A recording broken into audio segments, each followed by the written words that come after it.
Баршаңызға сәлем достар, сіздермен бірге Майра Сатбек қызы. Бүгінгі видеода молочная девочка тортынан осындай әдемі торт шығаратын боламыз. Бұл тойханаға арналған торт, яғни сүндет тойдың торты. Сондықтан да міндетті түрде видеоның соңына дейін қараңыздар. Біз карбонатты қолдан жасадық, және де суретті де жеуге болатын жабыстыру әдісімен бөлісетін боламын.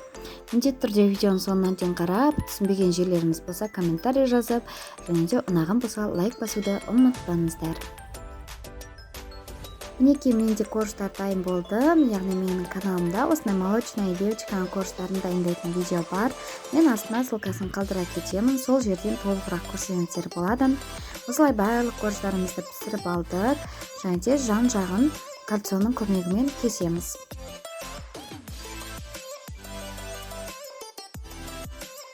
Енді кремімізді жасап алғаннан кейін подложкамызға кішкене ғана крем жағып, барлық корждарымыздың ортасына осылай крем жағу арқылы орналастырып шығамыз.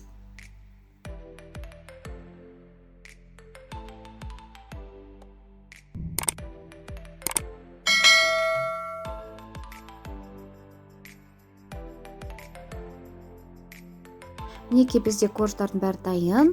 Бетін осындай пленкамен жауып, холодильникке бір түнге болмаса кем дегенде 2 сағатқа жібереміз. Енді біз крем-чиз дайындайтын боламыз. Ол үшін бізге сахарный пудра және де бөлме температурасындағы май қажет болады. Жақсылап миксерлеп аламыз екеуін қосып.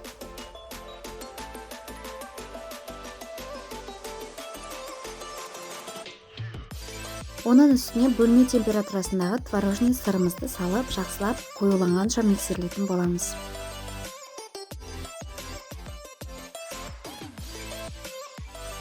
Осылай жан-жағынан шашыраған болса, ортасынан жинап, қайттан миксерлеп жібереміз.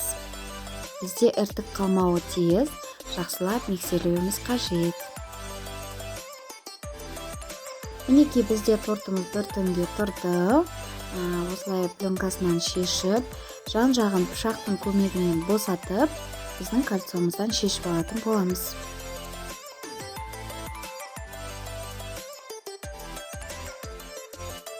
Крем-чиздің көмегімен тортымыздың сыртын қаптайтын боламыз. Бізге осындай насадка қажет болады.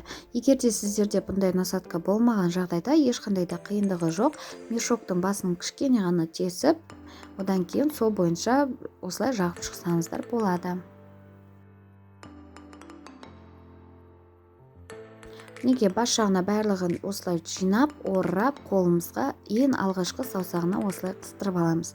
Сол кезде бізге өстіп қолданғанға ыңғайлырақ болатын болады. Барлық крем-чизді осылай жағып болғаннан кейін шпательдің көмегімен жан-жағын және төбесін түзулеп шығатын боламыз.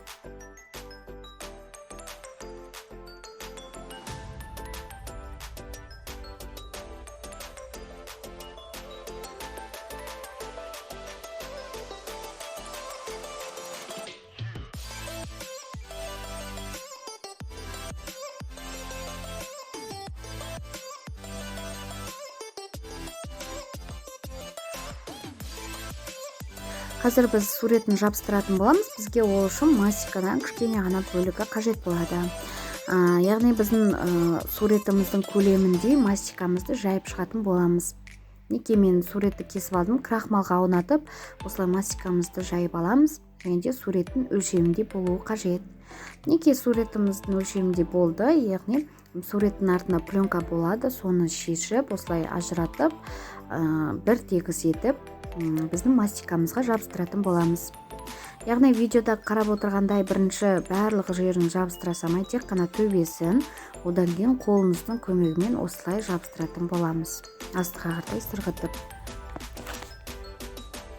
Осылай жабыстырғаннан кейін пышақтың көмегімен жан-жағын артық жерлерін кесіп алып тастаймыз.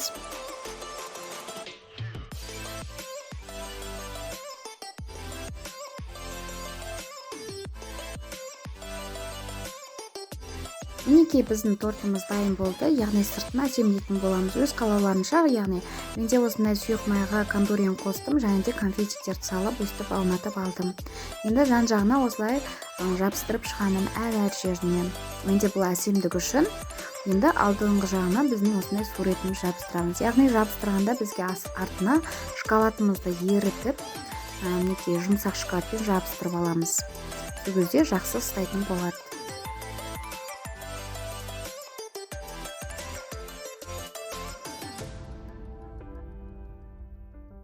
Енді қалған жерлеріне осылай конфетиктерді жабыстырып шығамыз. Ал төбесіне мен корона жасадым.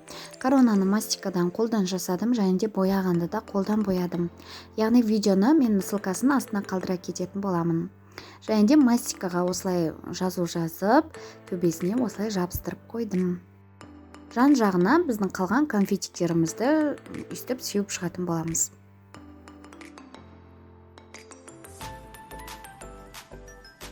Мінекей достар, бізде тортымыз дайын болды. Мен өзімнің тапсырысқа жасап жүрген тортымды сіздермен бірге бөлістім. Және де барлығы шынайы. Мен коронаны да астына ссылкасын қалдыратын боламын жасалу жолын. Міндетті түрде сол бойынша жасап көріңіздер. Және де менен қандай да бір видео күтетін болсаңыздар, міндетті түрде астына комментарийге жаза кетіңіздер. Егер де видеом ұнаған болса, лайк басып, комментарий қалдыруды ұмытпаңыздар. Және де арнаға тіркеле кетіңіздер. Сіздермен болған Келинка Майра Құлан. Әлі де көп рецепттер болуда.